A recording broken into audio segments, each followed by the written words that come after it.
The first and most critical information about the district is its information about the district size and what kind of usages are present at the district level. This is measured in usable floor area, which can be supplied here. The main important inputs are the fields here. The gross floor area for 6 usages that we have supplied by default. We have residential, we have office space, we have secondary and tertiary education, high schools, universities, primary education or kindergarten. Then we have supermarket and other retail options.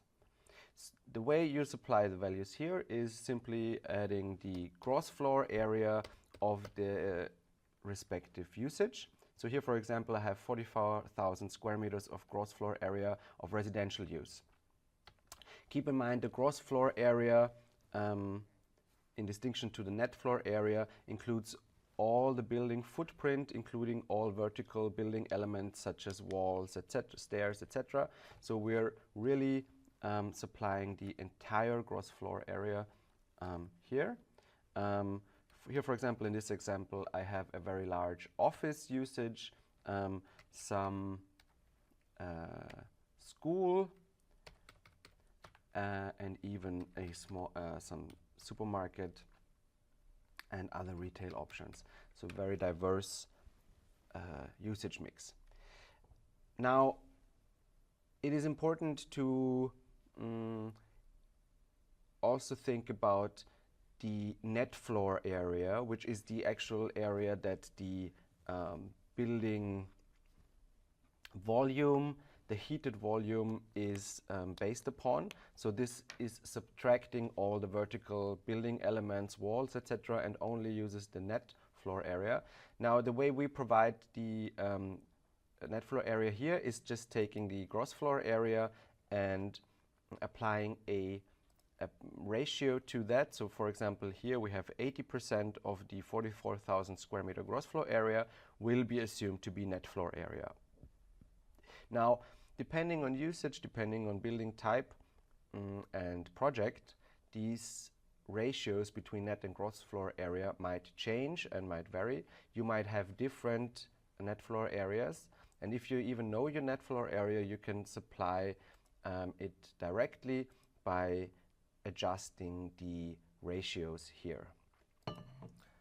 Getting this as right as possible is important because the energy demands are mostly dependent on net floor area. So getting a good approximation of net floor area in the district yields better results. The other important aspect is the height, the typical indoor net height of the usages, as given here in meters, which is then used to approximate the heated or conditioned building volume. So here you can see we provided some default values, but of course, again, this can change varying on your project. So keep in mind that if you have much larger rooms and spaces, you might want to change this to a higher number. So as you can see, we have 6 default usage types provided in the tool, which are important because they are directly tied to the energy demand of the usages in terms of plug loads, lighting, internal gains in terms of how much people are in there, the occupancy. All of these depend on usage.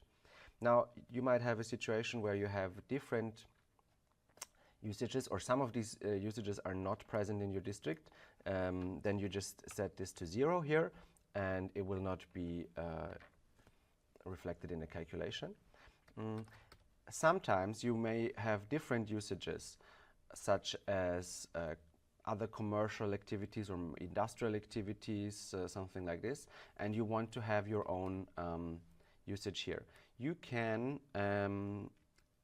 change these default usages and add some other names here, my usage, for example.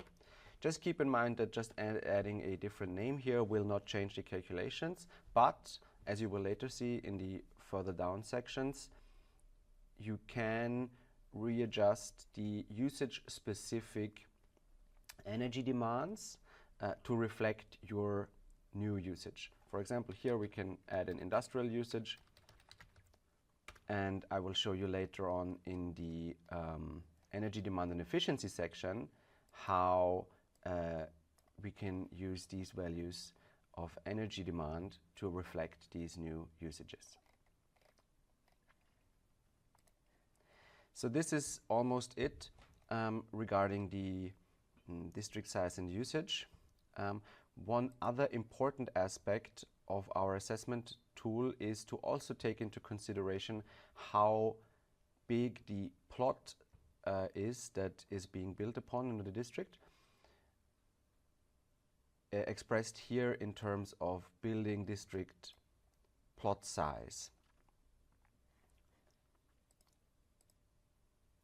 This is the available building area that can be built upon and determines the density of the district.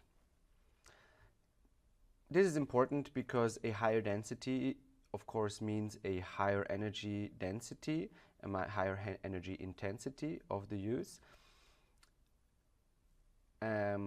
which increases the requirements for a positive energy balance, while at the same time the energy production, the energy generation potential roughly remains the same for the same building plot, so or scales with building plot. The more area you have available for photovoltaic uses, solar uses, the more renewable generation on site is possible.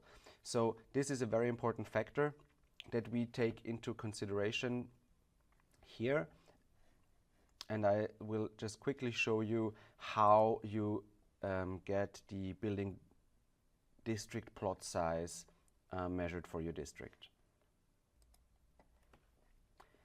So here I have overlaid a example district in Vienna that we're currently investigating, which is demarked by the red dashed line that shows the district outline.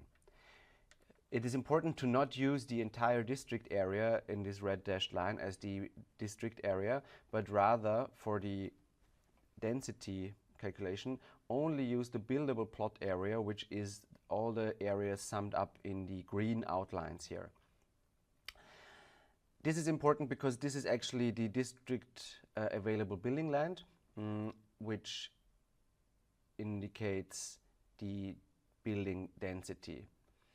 You do not include all the traffic areas, areas for streets, sidewalks, areas of recreational use such as parks here. They do not count into the buildable plot area size,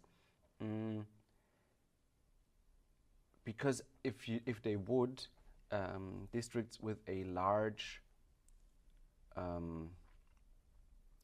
green space would be assumed to have a much higher renewable generation potential, but actually these areas, streets, parks, etc., do typically not allow for a use of renewable generation.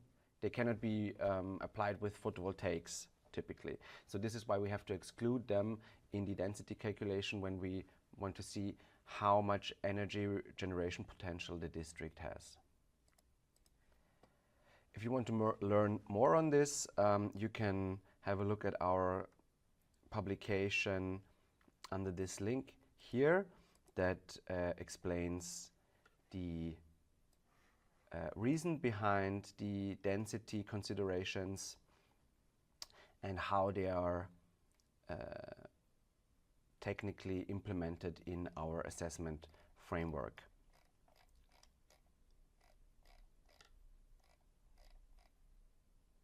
Under the section 6.1 here, the density and the feasibility of positive energy districts in urban contexts is discussed and explained, how the different building intensities on the same plot lead to different energy balances and how this can be addressed in the balance calculation.